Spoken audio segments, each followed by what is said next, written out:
വിശ്വാസത്തിൽ എന്നും മുന്നേറും ഞാൻ, വിശ്വാസത്താൽ എല്ലാം ചെയ്തിടും ഞാൻ. ഒന്നും അസാധ്യമായില്ലെൻ്റെ മുൻപിൽ, ഇനി ജയം എനിക്കുണ്ട്.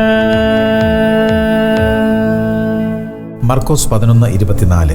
നിങ്ങൾ പ്രാർത്ഥിക്കുമ്പോൾ യാചിക്കുന്നതൊക്കെയും ലഭിച്ചു എന്ന് വിശ്വസിപ്പിൻ, എന്നാൽ അത് നിങ്ങൾക്കുണ്ടാകും. പ്രിയമുള്ളവരെ, നമ്മൾ പ്രാർത്ഥനയിൽ ഉൾപ്പെടുത്തിയിരിക്കുന്ന കാര്യങ്ങളെല്ലാം തന്നെ ലഭിച്ചു കഴിഞ്ഞു എന്ന് വിശ്വസിക്കാൻ യേശു കർത്താവ് നമ്മോട് പറയുകയാണ്. നമുക്ക് അതങ്ങനെ തന്നെ അങ്ങ് ചെയ്യാം. എല്ലാ സംശയങ്ങളും, അവിശ്വാസവും, ഭയവും ഒക്കെ മാറിപ്പോകട്ടെ.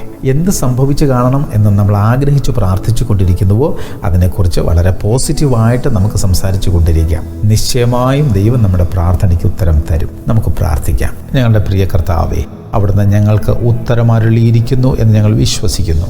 ലഭിച്ചു കഴിഞ്ഞു എന്ന് ഞങ്ങൾ വിശ്വസിക്കുകയാണ്. യേശു ക്രിസ്തുവിൻ്റെ നാമത്തിൽ തന്നെ. ആമേൻ, ആമേൻ, ആമേൻ.